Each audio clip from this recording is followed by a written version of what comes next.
Hey guys, welcome back to Lost My Thread. I'm Teresa, and today you're going to be hearing all about a trip I took recently to the Fashion and Textile Museum in London, England.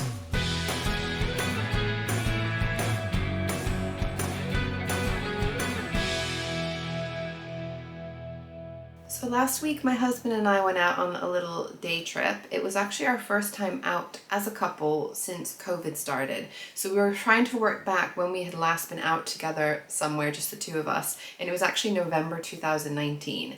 So it had been a while. It was nice to actually get out and do something nice, and I was very excited when he agreed to go with me to the London Fashion and Textile Museum.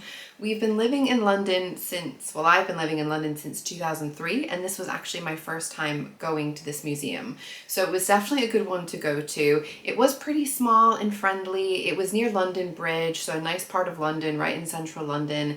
And I would say that as far as kind of COVID recommendations and guidelines, everyone was wearing masks. There was a one-way system. You were gelling your hands and checking in and out and everything. So I felt like it was pretty safe from that point of view. I will say that this exhibition in particular was really cool. So they tend to have one exhibition at a time. The one that we went to was called Chintz Fashion in Bloom. I hadn't actually known before I went in that chintz was a very specific kind of textile. And I actually had been familiar with the term chintzy, the kind of slang, British slang, chintzy, something being a bit chintzy.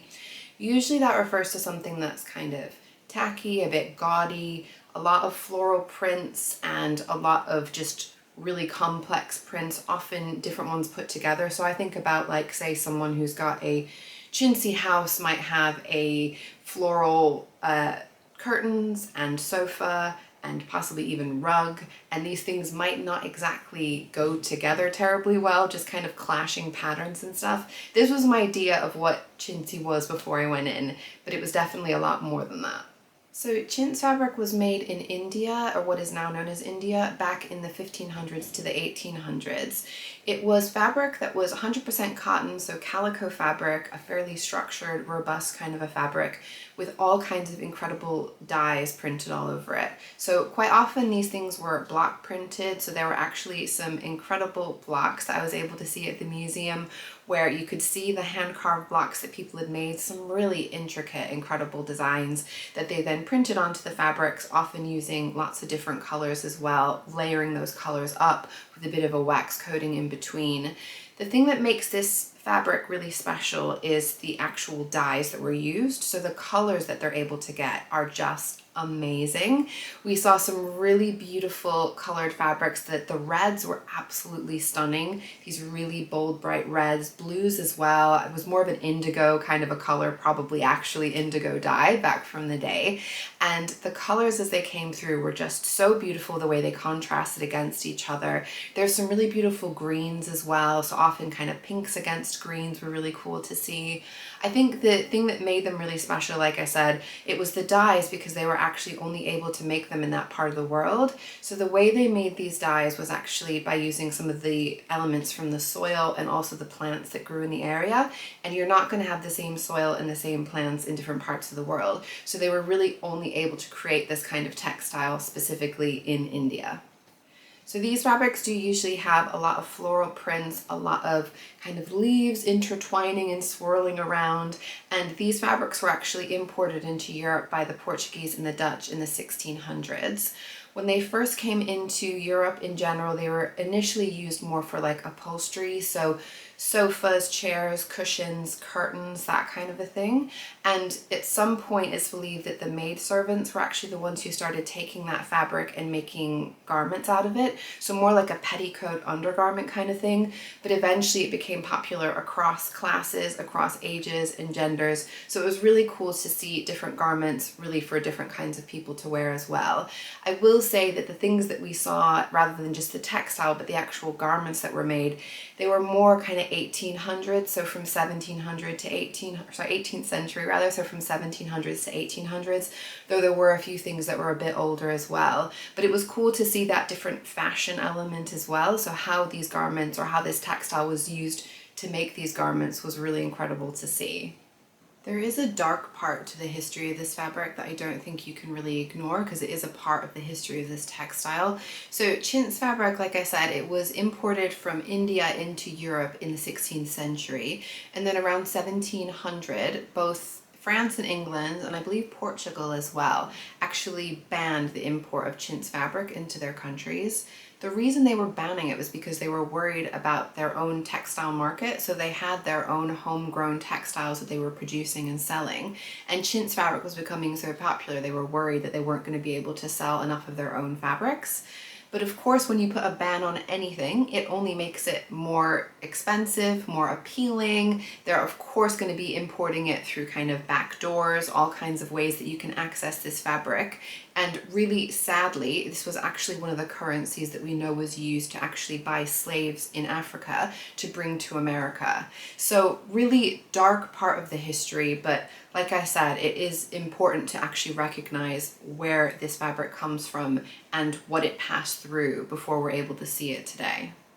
You could also see how they were used around the house. So they had some wall hangings, some bedding. I was really impressed to see the quilt that was there. There was a really beautiful quilt. Both sides of that quilt had incredible fabric, really vivid, bright, beautiful fabric. But it was so great to see the hand quilting, that hand stitching that went through making that quilt as well.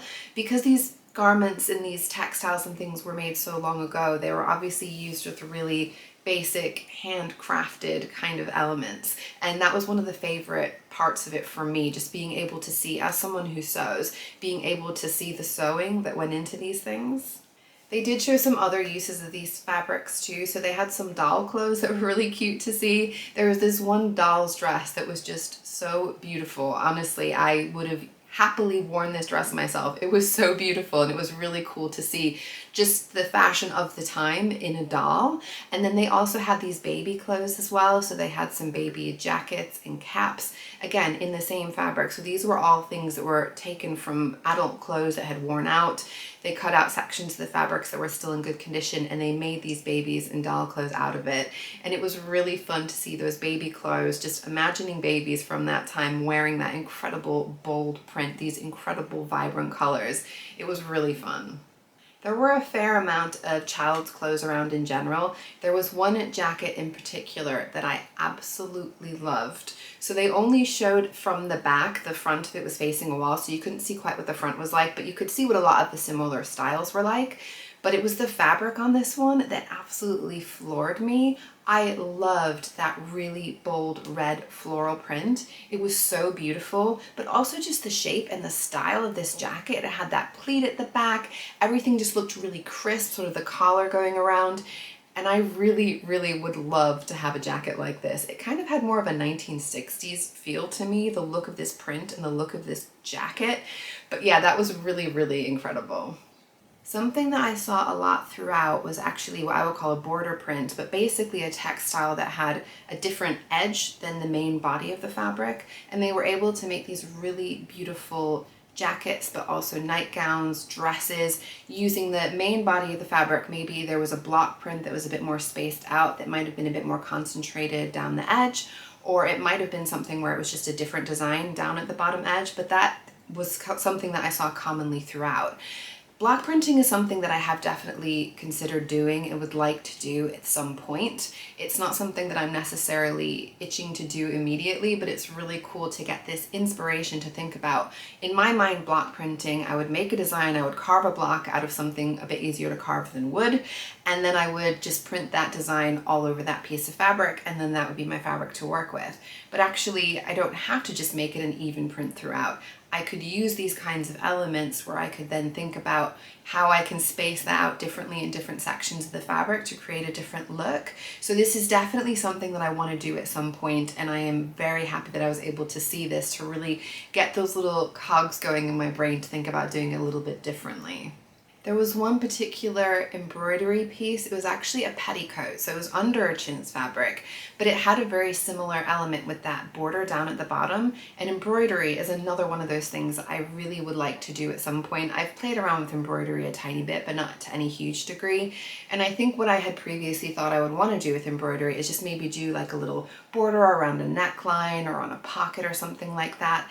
But the idea of actually creating a whole piece of fabric that you can use was so inspiring. So looking to see that it wasn't necessarily one consistent embroidery pattern all over, but it had this really beautiful, intricate element down at the bottom of this petticoat. This petticoat was so beautiful. And again, just kind of getting to see that hand stitching, that handmade element was so, so cool. There were also a lot of, I would say, like bands, hem bands, neck and front bands going around jackets and things that often were made with the same kind of dyes, so very much the same colors, but a different design going around there. And it was just so beautiful to see that contrast. I really felt like that was something I want to try and do myself. And the reality is when you're buying fabric, you can't always buy fabrics where the shades are going to work so well together. So that is something that I think would be particularly cool to do if and when I go ahead and try a bit of block printing. Some of my favorite examples of the contrasting bands were on these open jackets that they had. There was a couple of these really beautiful blue and white, so it was like a blue print on that plain white calico background of these floral prints of these two jackets. These fabrics were absolutely incredible to look at, honestly. They were just so, so stunning. First of all, just the fabrication was really beautiful, and that is something that I would love to try and recreate myself at some point, that kind of a design, although perhaps that kind of block carving might be a little bit out of my remit just now, but so, so beautiful to see, honestly. And then the fact that they had these lovely hembands, but the shaping of these jackets as well. So there was a few of these kinds of jackets in general, but the blue and white ones really kind of struck me in particular. I hadn't actually realized that at this time, so around sort of 1750, these types, I think it might have even been a little bit later, more 1800. I'll put up the year of when these two jackets were made just that I'm being accurate. But I didn't realize that at this time blue and white actually was a symbol of mourning at the time, which is certainly not what I would get from these kinds of colors. It's so interesting the way that, you know, over history or throughout history in even different parts of the world, different colors can signify different things. But I thought these jackets in particular were really cool. Like I said, there was a few different colors of this type of jacket as well, but there was this really incredible shaping that you had at the back of these jackets, sort of into the upper to lower back area, from the waist out into the hip area. There was a lot of really, I would say, exaggerated feminine form, which I think was pretty much typical of the time anyway, but the hips really kind of boofing out, really poofing out, I should say, from the waist. And it was really great to be able to see, really zooming in to see how they did that stitching to try and bring that shaping together. So getting to see how they were pleating, I think they must have been doing some kind of draping to get that shape like that, but the pleating, the gathering to be able to create that 3D effect, the shape of that really full bottom of that jacket was really beautiful. I love just the line as well of how fitted that was across the sort of upper portion of the body and then opening out to something really full at the bottom. I really want to make something along the lines of these open jackets. I might not be doing exactly what they've done, but they just looked so elegant and so beautiful and feminine, and I really, really want to do something like this. They also had these really cool sleeves, so something else that I did see throughout was a lot of these sleeves where it was really shaped around the arm. So it was pretty fitted sleeve, it looked like, and it curved around, I don't know if you can see my arm, kind of curved around just below the elbow, so it had this shape to it. And some of them had like a kind of folded back pleat detail at the top of the sleeve, I guess like a cuff detail there. But there was one, it was actually a robe that I was so in love with. This robe was just incredible. So this was another one of these garments where they had this really cool, more concentrated element of the block print down at the bottom, and it was a bit more kind of open. I would say the fabric felt a bit more open towards the top of this robe. There was some hook and eye closures as well to bring it together. Again, just these kinds of things to see how were these elements constructed back when these things were made. It was really, really cool to see as someone who sews, to be able to see how they were able to do it at the time. But the sleeve on this one was just so beautiful. There was a cuff that was folded back to the elbow, and you could see that there was a contrasting band underneath that was exposed when it was folded back, and this really lovely, delicate little ribbon tying it together. I really need to do something along these lines. I don't know exactly how, I don't know exactly what, but having a robe like this and just swanning about your house would just be heavenly. It would be absolutely divine, and I really, really want to work out how I can do something similar to this. Any pattern suggestions for the jacket, for the robe, please tell me, because I need to try and work out how I can incorporate these into my own life. Something that stood out to me too across the board was just how well preserved these textiles, these clothes were, considering some of these things were 300, 400 years old. I mean, these things are kept so impeccably. I do think it speaks to the craftsmanship of everything that went into making these things. So thinking about the people who were making the fabrics, making the dyes, the block prints, putting all these fabrics together, creating these garments as well.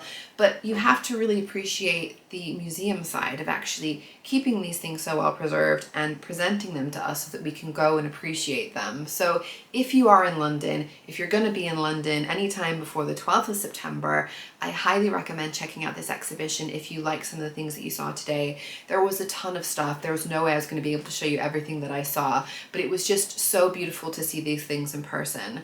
But I will say, wherever you are in the world, I'm sure there are some kind of museums near you that could use a bit of love.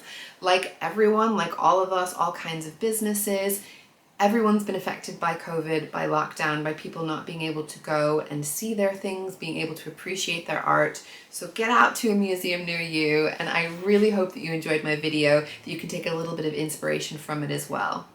Let me know if you enjoyed the video, if you got any inspiration from these things as well, if you'd like to see me incorporate any of these elements into my own sewing sooner rather than later. If you want to see video footage of it, let me know.